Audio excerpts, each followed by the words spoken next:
All right. Hey, I thought we'd do something cool today.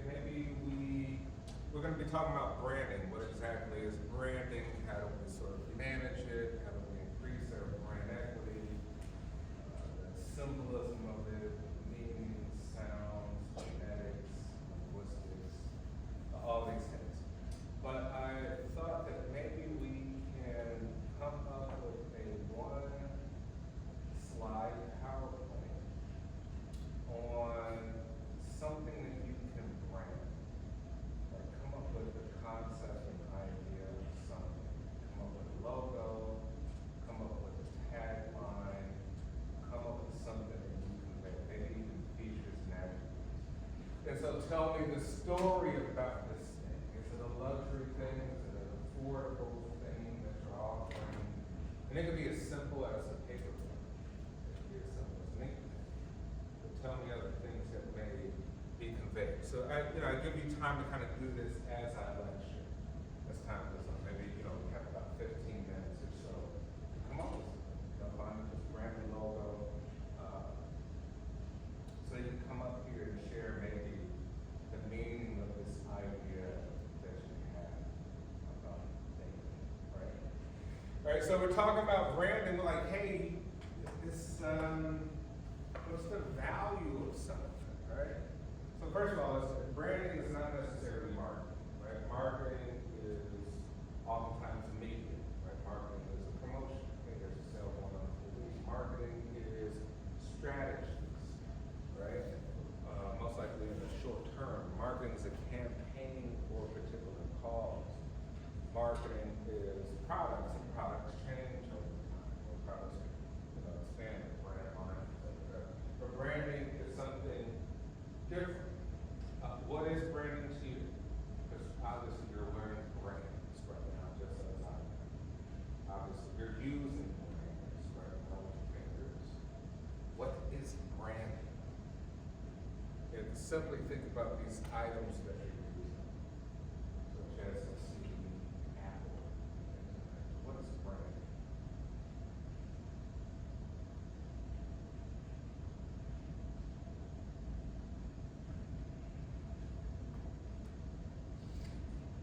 Yes. I feel like it represents a message almost.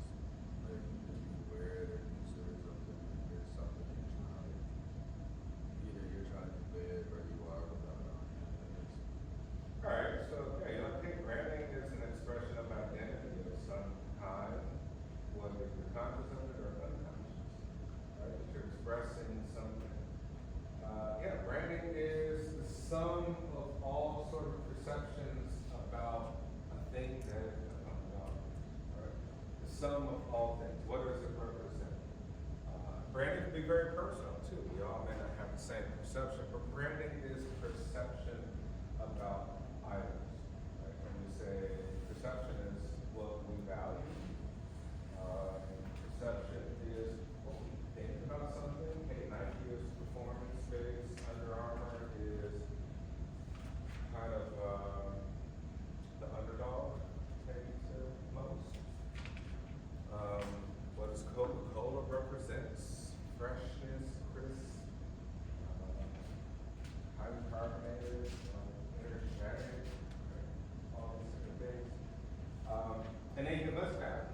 Right? So really, we're branding ourselves, to be honest. And some of us brand ourselves better than others. Branding may tell a story, say of yourself, of bless you on where you're at right now in life. Doesn't mean that you'll always look the same, dress the same, act the same. You may buy different products over the course of your life, so your branding kind of changes. Some things may stay the same because they're probably like foundational things about who you are as an individual. Right? So branding is tricky because you're like, how do you convey that meaning in a sea of competitors? Is your meaning too complex, too abstract? Everybody thinks different about it. That's probably not a good thing if everybody thinks different about the same product. For example, so there's been studies to show that people generally, many people now, buy Samsung because they hate Apple.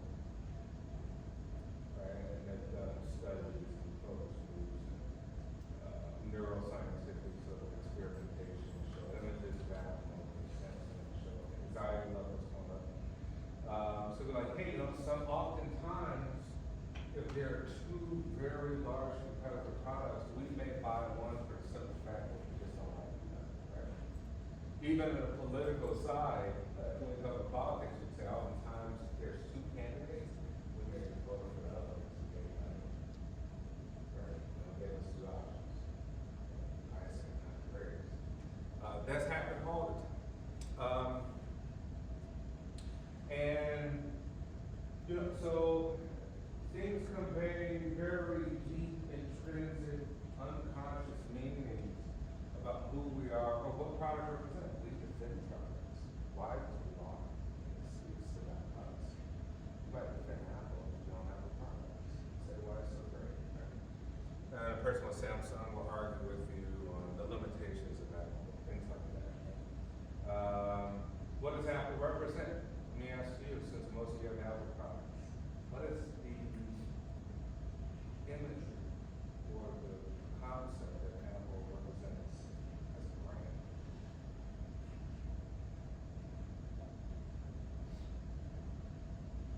You bought it. When you look at it, maybe sentence, and just go on. Hey, Julie. Yes.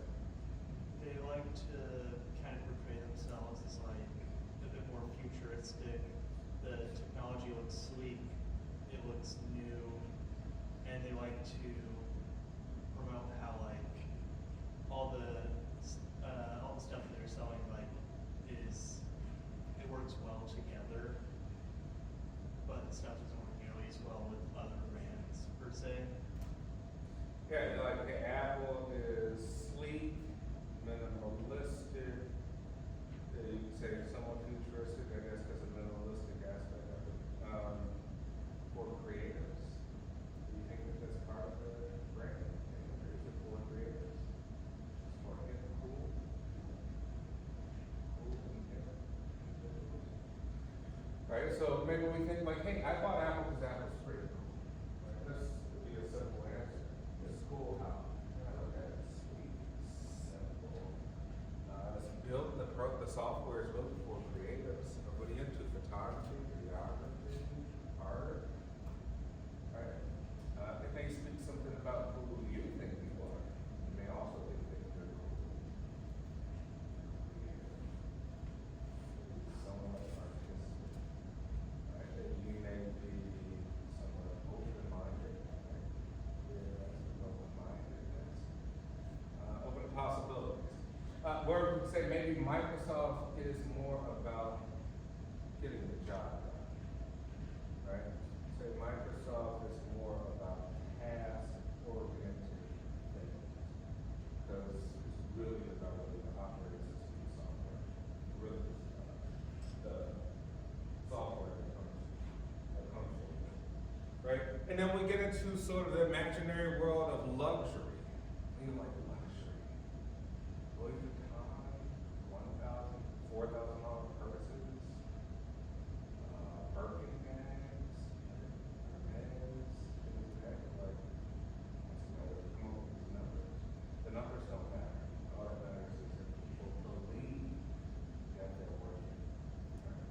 We can argue the value of many, made in Italy, not made in Italy. I don't know what made in Italy really means. Only 10% stuff comes from Italy, it's made in Italy. Right? But like, hey, it represents something, and it tells a story, and it actually is really a belief system. Because think about it, when we see somebody in a particular type of car that grabs our attention, not all cars grab our attention. When we're driving the car, we don't even pay attention. 99.9% of the cars. But then that one, like, oh, that person must have money. We immediately think these real sort of perceptions about an individual. And we think about it, anything, big clothes, like somebody coming in with Prada and Gucci, and you might think, that person's a baller, right? They got money. We don't know them as the brand, but they're trying to convey, they're trying to convince, influence, and make us believe. And half the time we believe it, right? That's why social media is so great, right? We couldn't believe most of the stuff on there, right? We talk about it, about influence that it has on people. So this is the tricky part. So So let's say, here in the US, it's a little bit more simple, right? We all, for the most part, speak the same language. We all have sort of an American identity, regardless of our ethnic lineage or background. We have a common sort of environment, right? Things that makes it simpler to brand in one nation versus the next. Now, with cross nations, you're like, well, how do you take that same perception of the U.S. and make it even better in another country? Well, at least at the minimum, the same. Like, it may totally not be perceived the same way that it was. But why? Well, we get problems. The problem is linguistics, sounds, phonetics, semantics, meanings, interpretations, alphabet. Like a Chinese alphabet is nothing like ours. Those characters have multiple meanings of each character. How do you convey that? Color around, right? So you come up with some really big challenges cross border. So just to reiterate, what I'd like you to do for the next 15 minutes, kind of as I'm talking about branding, is come up with a one-page PowerPoint slide of something you can brand. And I say, probably the simpler you can keep it, the better. You can name it. Right? Tell the features and qualities. You can make it up. Make it up, sell it, make us believe, right? And give it a price, right? Tell us why it's so great and give it a price to them. So do that. That'll be kind of your little in-class project today. Yes? So it has to be one that we make up? No, just make it up. Yeah. Find something. And just make it something. Right? A hat. Make your glasses, a ring, shoes, sweater. But give it an image. Find an image, right? Google images, whatever. Find an image. Maybe something nondescript, something without a logo. See if you can just find a logo. We may not have time to merge if we're not there, put with the image. But give us an impression of what that is. Right? And think of in terms of meaning, we have to say, hey, there's writing, there's font. Is it like calligraphic, calligraphy? Is it more cursive? Cursive indicates luxury. Cursive indicates history. Small little details about something. So think about that, right? Color, shape, form, and whatever it's made of. So tell me your favorite brands. Besides, I think I've heard Nike and Apple. Besides Nike and Apple all the time. What are your favorite brands? And tell me the meaning it gives you guys. I really like Vera Bradley. Which one? Vera Bradley. Vera Bradley. Yeah. Okay. I think they have like. Which is, Yeah, which is this and I got one. okay, can you show them? This is actually a purse, but I knew that was a case. And then this is my backpack. Okay, tell me what Vera Bradley conveys to you. Think about it. Well, like the owners, like there were two, I think there were two sisters that started this maybe company. And they just had like so many different versatile like bags. And a lot of their prints are obviously like different patterns. Now they're starting to make like solid colors. But it's very like high quality. Like I've had this bag since high school or previous. Like I was like in 8th grade when I probably got this bag. I still have it. And that's why like buying in on them. Yes, they are expensive. But they last for so many years. So that's why. Okay, so Vera Bradley is, in your estimation, a high quality, long lasting product with maybe simple designs? Yeah, Simple there's florals? different designs. They also have like I know they have Disney patterns now. Okay. Like they have collections as well, like Snoopy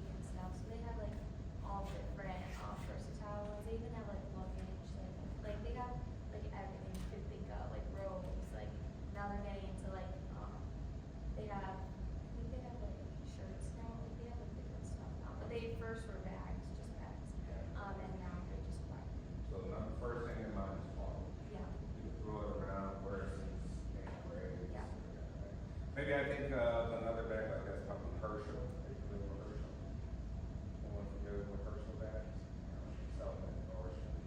Right, long lasting, kind of simple, simpler, I would say simpler designs, the most, but kind of throwback designs. So, it's definitely a memorable race. What else? Okay, Vera Bradley, brands, and why? Yes. So, I really like this brand called Poplex. I'm actually wearing one of these right now. They're kind of like, I would say gym wear, but they can also do more like comfort wear as well. They're kind of on the expensive side, but I really like them because of the quality and like, it's also cute and stylish, but it's more comfort and quality as well because yeah, I do want to be comfortable a lot. Would you describe them as simple? Like in their designs and colors, Yeah, I would say schemes? so. They're basically, it's just like average colors. Like I have some like colors where it's just like blue or green. These are like big like designs. Yeah. Right, so think about that, like, we could invent a brand of anything, right? You can just slap your name on anything and call it a brand, right? And what we'll do is promote it, man, this fits so good, this is the quality, we use this type of cotton, you know, these simple color schemes, right? But this is our price point. Last forever, but, you know, pay a pretty penny for it, right? And then in your estimation, right, we get the people who buy it who promote it. You promoted it just to me. Just said, man, this is great because right, this product is great because of X, Y, Z. What else? Branding. Right, I'm a big Ralph Lauren guy. I think most of the clothes I ever buy are Polo Ralph Lauren. Why? I like, personally, I'm a person like vintage things in Ralph Lauren. Modern vintage, I think, right? Americana, kind of preppy, somewhat British styles to some degree, but then sporty and cool, kind of throwback to like the 90s type of stuff. So for me, it's inequality. So like, if I'm promoting Ralph Lauren, I'm like, it's the sweet spot of all things, which is quality, style, timeless style. Where 20 years from now, you can wear it 20 years before. Yeah, quality, style, and price is what's being asked of the product. Okay, anyone else want to throw out a brand?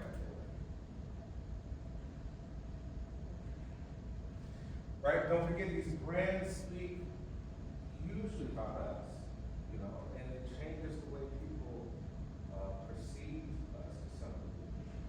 If you wear a suit or a blazer, that's a nice one. I guarantee you walk around this university, you'll be treated differently. Try it, just experiment with it.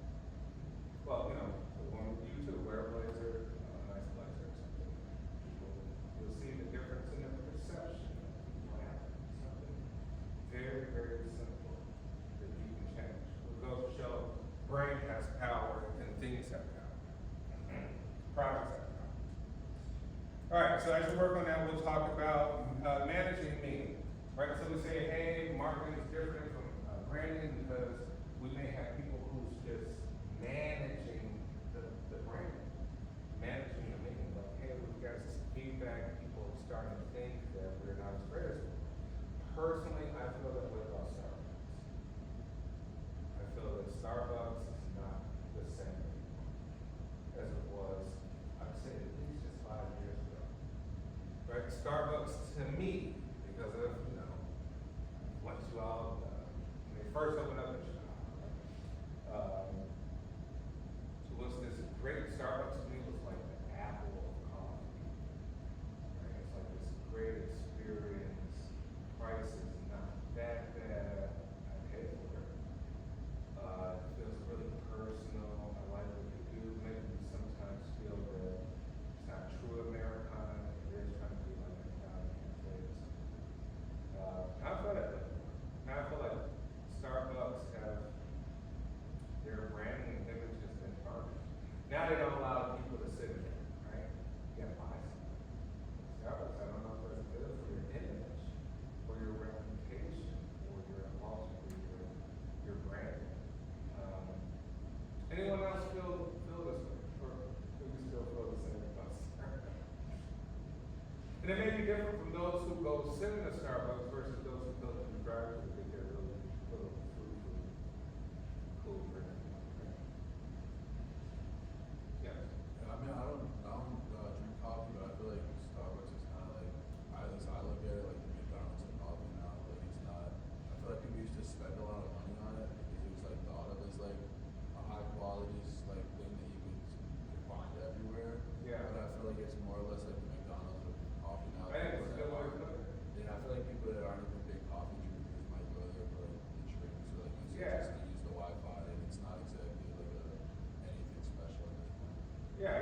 quickly, can you think of the branding that you feel whose image has been tarnished to you? You're like, it's not the same. Yes. I know for a lot of people, Disney has had their branding kind of ruined in the last, especially 5 or so years, with all the like remakes and the quality of movies they've been releasing. A lot of people feel like it hasn't been nearly as good. Yeah, I maybe kind of agree with that, right? Because you know, like Disney, you don't have any new ideas. You're literally living off the legacy of movies from the 80s and 90s. Right? And how many times are they gonna remake Beauty and the Beast? But then say, oh, it's for the people from the 80s and 90s that have kids, like, yeah, whatever, right? And then they kind of get you all into politics and that kind of tarnish it, right? Which I always think companies should try to stay away from that as much, but it's almost impossible now, right? Because people, the consumer almost forces you to take a side, which is kind of, I think it's, yes, great, but, yeah, I feel like Disney is kind of tarnished with the remakes, like, you don't have anything like it, you're still not making nice. Yes. I was gonna say Apple too, because I feel like when they like, what made them popular was being like revolutionary in their technology. Like I feel like they were, maybe they weren't necessarily like producing something that was like new or revolutionary, but they convinced the public that they were. And I feel like now they literally just live off of like modifying previous technology or seeing what Android has done, and they basically just make it like more usable for the everyday person. So that again, it seems like it's new technology, but I feel like people are starting to realize like they're not providing anything. So Yeah, I absolutely agree, right? I think, I don't feel the same about iPhone anymore. I'm not as excited, I'm not as urgent to buy it. I remember the first 10 iPhones, I was like, I bought it the first day. Every single time I bought it the first, I couldn't wait, right? I would look, you know, looking at going on YouTube, looking at the new iPhone news, what's gonna be in it, right? All these different things. Now I'm like, I feel like Apple has not innovated. And I feel the same way too. Apple just waits to see what everybody else do, to see customer response to like new features on Samsung, Google, and Microsoft phones and stuff like that. And then they try to Appleize it, right? The Apple spin on it. And even too now, like some of the stuff doesn't work as great. There's always a lot of like kinks that they have in the software updates, firmware updates. Okay, I want to make sure no one else said it. All right, brand equity, measure of overall value of the brand. And we said, hey, it's not the machines that you own, the people that work there anymore. It's brand far exceeds any of that. It's not the capitalization of the stock, right? Brand is the overall reputation. How much are you worth? Think of yourself when you come out of college. You're literally are going to be promoting yourself to say, I deserve $175,000 a year. And I'll get that. Right? Give me your number. Tell me your value coming out of college with that degree. 150,000, 80,000, 40,000. Right, but something to consider. You're going to be promoting yourself, right? You have a brand, right? Something, once again, you can argue it with other people, but whoever promotes themselves the best usually gets the most money. Whether they're skilled or not, that's not what it's about, right? Because that's subjective. Different people find different value to a degree. So, you know, think about what you're worth, right? What's your overall value as a person? You may be selling yourself short, and if you're selling yourself short, like, hey, guess what? You got competitors who are, and they came from the same place that you came, right? So you're like, are you promoting yourself as the Louis Vuitton of a person? Are you promoting yourself as the Ford Focus of a person? Usually you do get the response, right?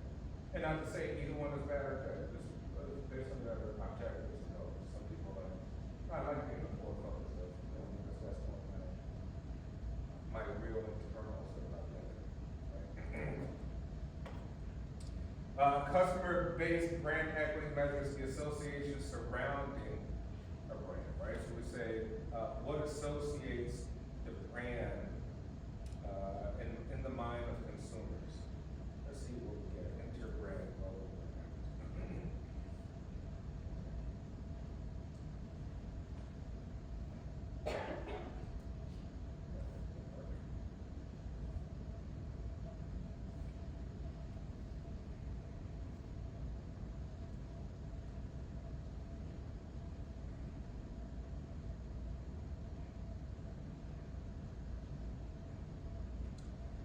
Brand rankings, let's see.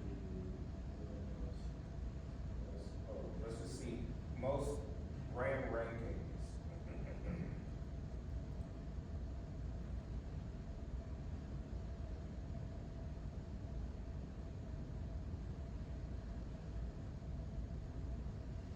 All right, Apple, once again, topped the list of most valuable global brands, right? Yeah, Apple's worth, I don't know what Apple's worth. We get all sorts of estimations. Usually they say about $4 trillion. But it's probably the equivalent trying to sell a brand, maybe 10 trillion, I don't know, 15 trillion or something. Google, right? Google as a brand. When I think of Google, I think of great products. I almost think of, not really anything bad I think of. I think about Google in terms of how I use it, the products that it has. And I also think of Google being having so much money that they can always make something good. Microsoft, right? I have a Microsoft laptop. Now I'll tell you, I was the biggest Apple person forever. I would have never bought a Microsoft laptop, right? I thought that everything should match. iPhone, iPad, maybe got Apple Watch. I honestly had that worn in like 5 years. And then I had, MacBooks. One time I hit the nice gold looking MacBook, it was nice. But then it was just, the aspect of like so many things that I do personally, where I need to zoom in on things and you touch the screen or stuff. It's like Apple will never ever come out with that product. But Microsoft does. That's the Surface Pro. My personal opinion, I think it's probably the best laptop. But that's just fine. It's a tablet, you can take it apart, it's a full laptop, that's just like the iPad Pro, right? Something like that. It's stylish, you can write, you can draw, touch screen, zoom in. So for me, I just think it's like and it's super light, super small, and it comes right up. But that's my personal opinion. So I think Apple, Microsoft, is about getting business done. Amazon. Amazon, I think, I go beyond, I always think of other companies that Amazon owns. So I think that, I think Amazon is just like Google, so much financial power that anything they buy usually is a hit. Not before. Now I would say yes. Before they hit Kindle and Kindle didn't last. Samsung is number 5, right? Samsung has so many hosts of products, home appliances, right? Things of that nature. Sometimes they make microprocessor chips too. Toyota, I think quality. Coca-Cola, I think the best soda overall. Mercedes-Benz, I think luxury and comfort and stylish. McDonald's, I think fast and decent food for the price. And BMW,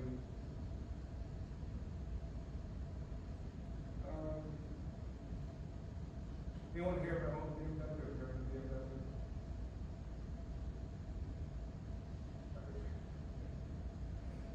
BMW is, kind of really is the ultimate driving machine. That's the tagline. Like, well, why? It really does feel like almost like a race car when you drive it and turn it.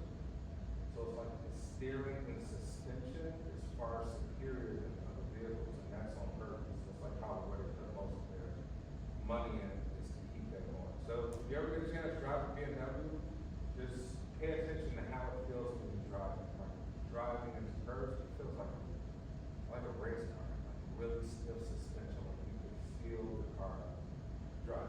Other cars may not want that. We don't need you to feel drive.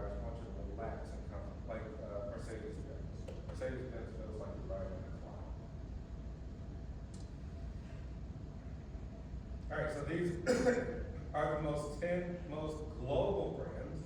So you think about that, the US has what, 1, 2, 3, 4, 5, 6. 6 out of the 10 most valuable brands, right? Germany has 2, Japan has 1, South Korea has 1.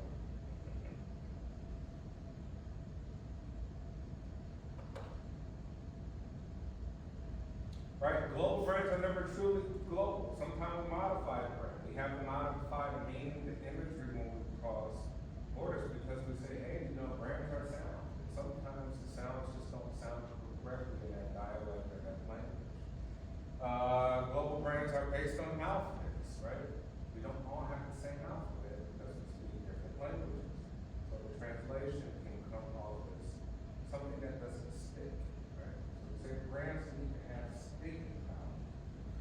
Usually the formula is keep it simple. If your brand has a very, very long name, it kind of loses meaning. Either people really like it and start to shorten the name, or you just gotta accept that for what it is.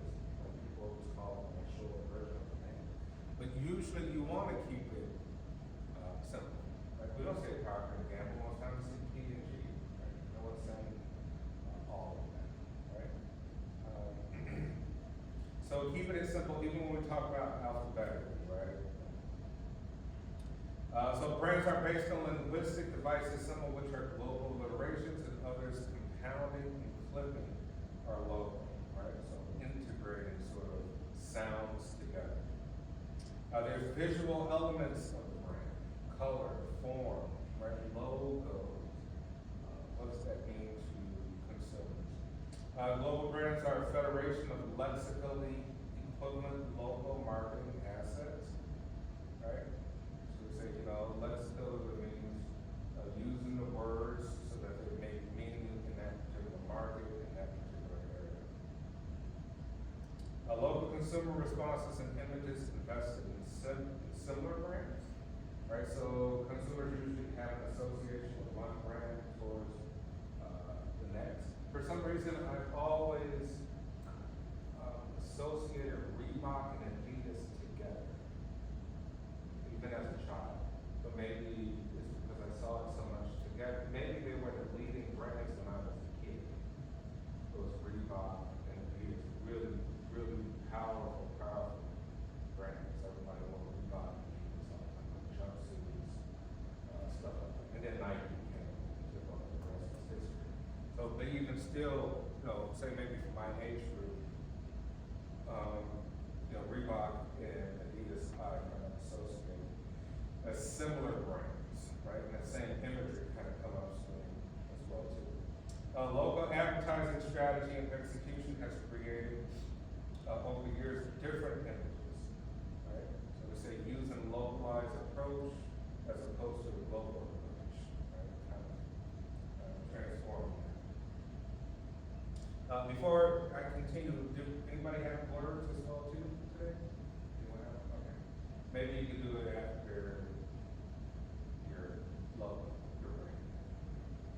Anyone done with their brand currently? 5 more minutes, 10 more minutes? You're done? Okay, I'll give about 10 more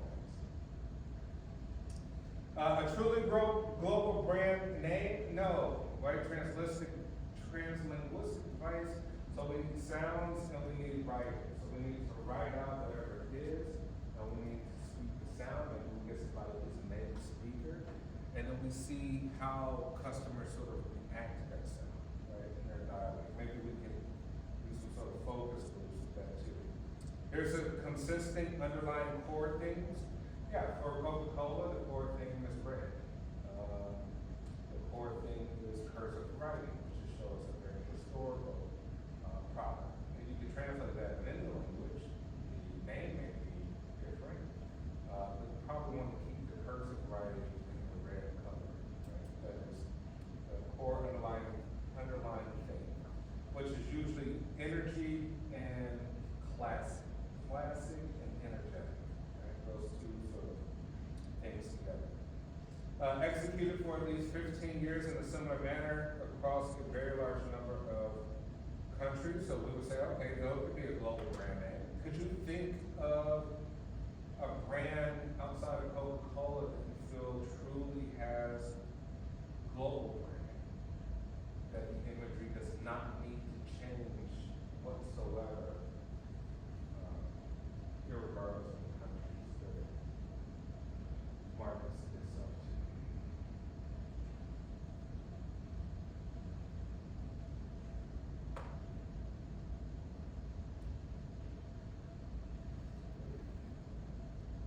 Yes. Maybe Nike, like, they might not have to change too much. Yeah, you say Nike is simple. It's one simple logo, it's a swoosh, right? Nike, you say Greek mythology, all sort of cultures have been invested in that to read into it. Nike means the goddess of victory, right? So it translates pretty easy all the way around. I think Rolex is one too. Doesn't matter which country, everybody wants to own a Rolex, right? The Chinese want to own a Rolex, the Saudis want to own a Rolex. No need to for any kind of change in the marketing or branding. A global brand name, if consumer needs are consistent for the product category worldwide, airlines versus coffee. So coffee is sort of a good one to have a global brand, right? Airlines is world too, because they translate very easily. And ad spending of at least $200 million per year worldwide, probably more than 0.5 billion. So what we got here is all right, global image of products in terms of domestic goods and foreign goods. So we say, what do we do? Imported versus domestic, national versus international, right? Country, we could say be neutral, more or less specific national image, right? Connotes several different countries or regional image. Corporate image diffused by the producer, right? Image related to its nationality, corporate image as per se. Yeah, this is basically saying, what's the approach? If you come from a strong national brand, it'd probably be wise to try to convey that because you've already experienced that customers like it to some degree. That probably translates over to foreign countries, but maybe a little bit of tweaking to a degree, right?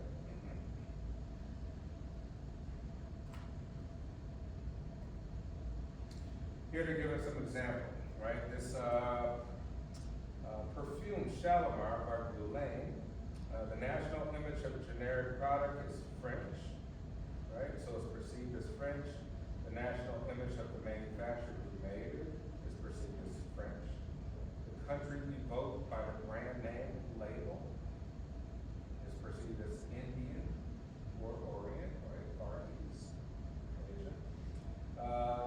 Country image diffused made by label, made in label is French, right? So you say, well, it has a French image, but its name, brand name evokes an Indian or Orient sort of identity. Here's another one, Kinder milk chocolate bars made by Ferrero, national image of generic products, Swiss or other countries. So we think chocolate, we're thinking of Swiss, maybe German, Italian, things like that. National image of the manufacturer who makes it, Italian, right? We think of Ferrero. Country evoked by brand name label, Kinder. Kinder we think of as German, right? It's children in German. Country image diffused by made in label, made in hardly visible, often Italy, right? So it doesn't have a strong sort of made in identity. National vacuum cleaner made by Matsushita. So the brand name is national, that's the actual name, but it's made by Matsushita. So the national image of generic product, neutral, manufacturer's name, Matsushita does not appear. National brand makes people believe that product is local. So they went with the name national because it's so generic that they don't send local in any country, or using the name national. You know, oftentimes people, they use the name of the country in the actual branding, right? So you call American Bank or something, right? People might perceive that Cincinnati always has a great economy, yada, yada, yada, that's a trustworthy bank. It may have nothing to do with really a strong national sort of embrace. Country evoked by brand name label, national brand makes people believe the product is local, like I said. Made in label, hardly visible, different national origins. So that's on purpose to try not to say where it's made in too much. And I think Apple has taken that away. On the back of your iPhones, does it say assembled in China, designed in Cupertino, California still? Did they remove that? Who has an iPhone? Does it say it on the back of your phone? Or you have to take the case off? Don't worry. Right? So you used to say, I'm not sure if it says that.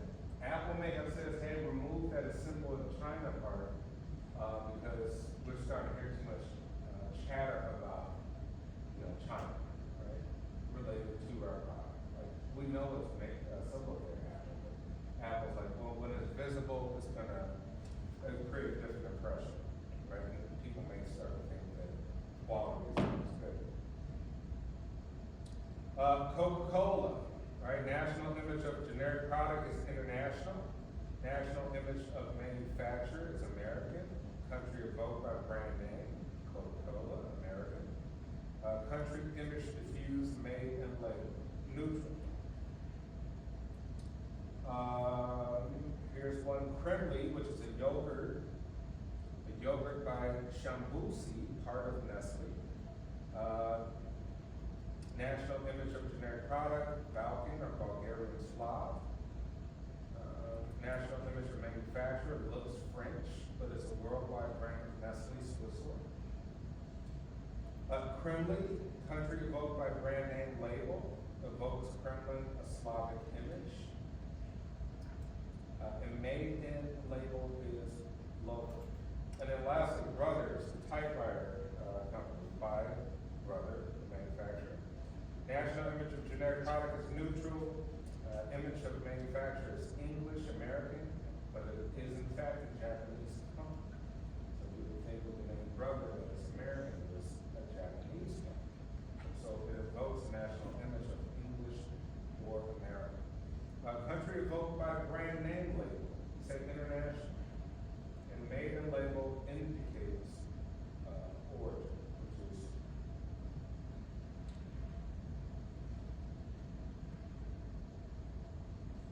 all right, country of origin affects our product, not country specific, right? Ethnic specialties, we say Italian, when we think of these, we think of Italians, right? But not necessarily, right? Like when we think of pizza as Italian, there's so many people now in pizza in our own separate way, but maybe we may have a preference if it appears to be more Italian than some more ethnic variation of pizza.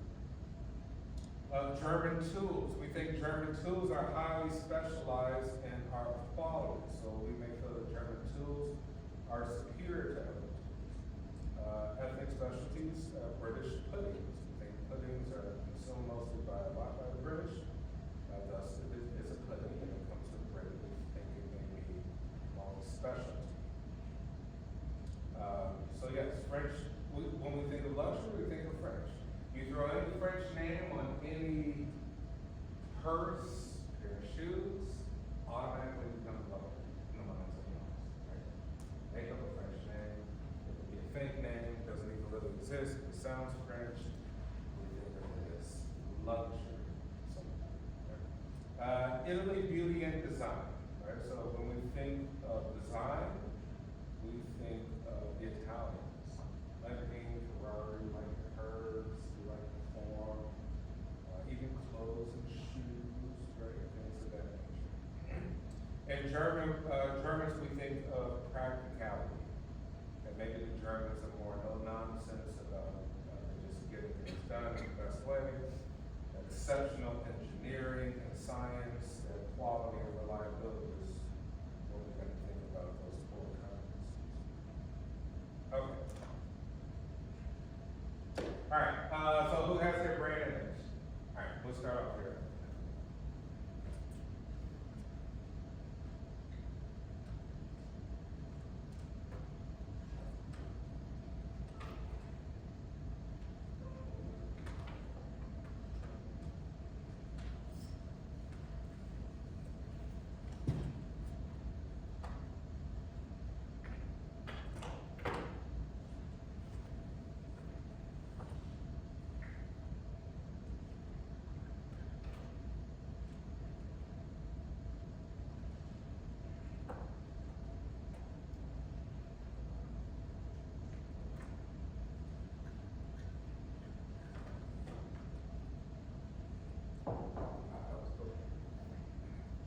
So I did personalized wellness kits.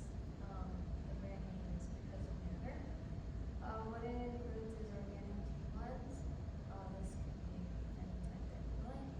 Aromatherapy essentials, so like lavender, peppermint, along with other scents. Self-care tools, so like face masks, bath salts, etc. Healthy snacks, so like dark chocolate, dried fruits, and then there's like a couple other ones that I was thinking about. And then a personalized touch, so that's like a name or logo you want to put on the box. The pricing is like anywhere from $25 to $30, and I chose a lotus flower as my logo because it symbolizes peace, purity, and transformation, and it also reflects like calm. But where do you think this, your products will be located? What kind of stores? I think it would be online. Online. Yeah, mostly online. Yeah, so when I see this product, I think of, hey, I want natural things, not to process chemicals on my face or whatever. Yeah, I think about my health, and I think maybe someone who does yoga, meditation, all these kind of rhythms and that stuff. And I would say maybe price sounds about right for buying natural Yeah. products. Very good. Alright, thank you. Next.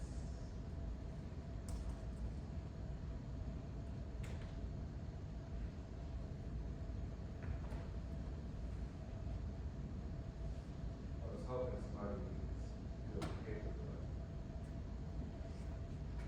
Paperclip for $15. Convince us to buy it. Right, I think the university's branding too.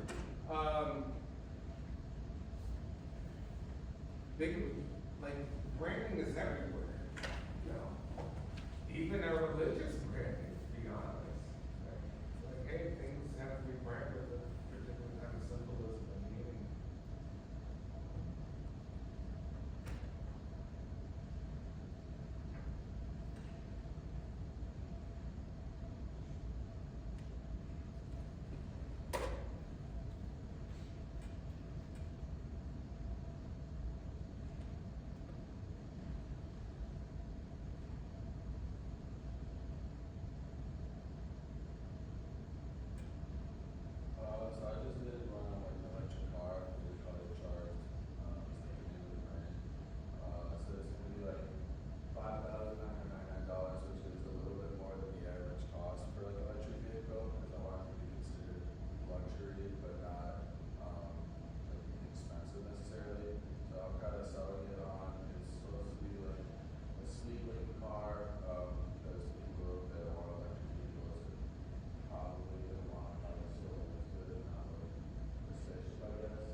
So, kind of the idea behind this is taking what Starbucks has been lacking to do recently with the worst in-store atmosphere and kind of trying to take that spot from them while selling a bit more of a focus on breakfast foods and specifically donuts.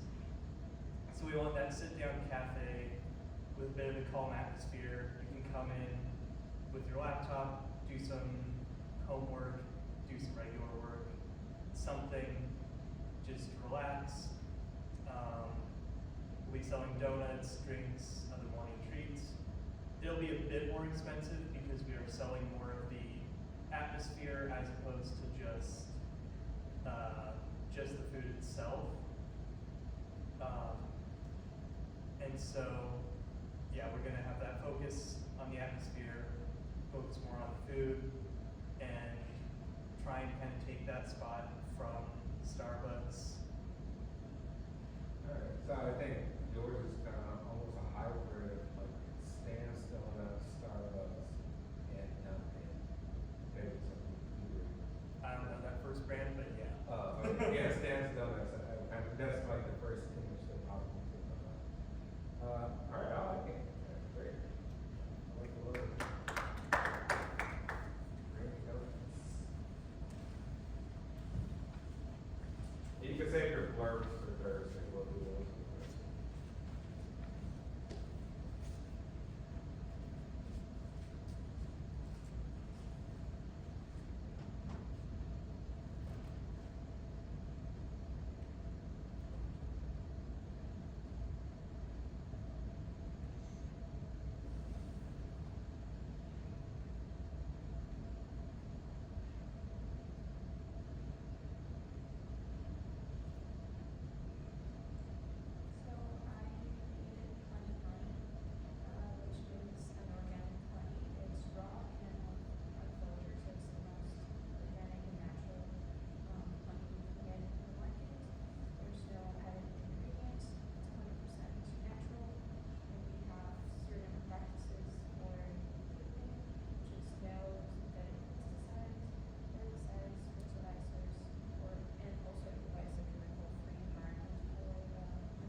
Hey, those some of the best businesses to get into is small item luxury goods like wallets, leather wallets, and things like that. You can always charge a ridiculous amount of money.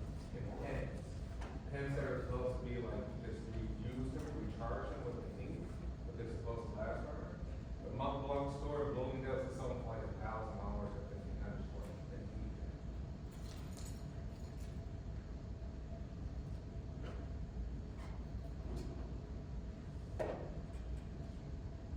So my product is a flex band.